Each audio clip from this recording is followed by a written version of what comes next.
Depending on your perspective, Violet Jessop was either the luckiest or unluckiest woman to ever live. Either way, she certainly has one of the most interesting stories you'll ever heard.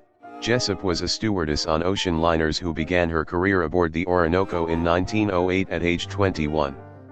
She started with the White Star Line when she went aboard the HMS Olympic, one of 3 Olympic-class cruisers created by the company, in 1910. A year later, while Jessop was still working aboard the ship, it collided with the British warship the HMS Hawke while the two were passing through a narrow strait. Though both vessels were damaged by the encounter, it did not completely destroy either ship and there were no fatalities. While the Olympic was being repaired, Violet was employed aboard another White Star Line ship, and the sister vessel to the Olympic, the RMS Titanic. Jessop was on board when the Titanic struck an iceberg and sank, but was able to find a lifeboat and survived. Despite these 2 sea accidents she had been a part of, Jessop was undeterred. And during World War I, she served as a Red Cross stewardess aboard the HMHS Britannic. It had been converted into a hospital ship and was transporting injured soldiers to the United Kingdom, when they hit a German mine in the Aegean Sea and sank.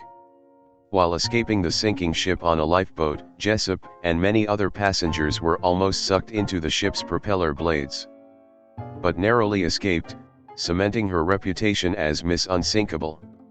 She would later recount her harrowing story in Titanic Survivor, the newly discovered memoirs of Violet Jessop, who survived both the Titanic and Britannic disasters.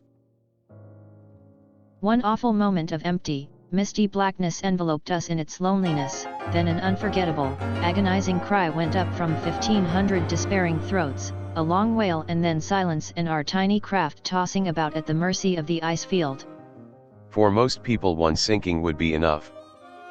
But 4 years later Violet, now a nurse with the British Red Cross, was on board the World War I hospital ship Britannic, when it struck a mine and sank to the bottom of the Aegean. To her, this disaster was even more horrifying. Just as life seeming nothing but a whirling, choking ache. I rose to the light of day, my nose barely above the little lapping waves. I opened my eyes on an indescribable scene of slaughter, which made me shut them again to keep it out.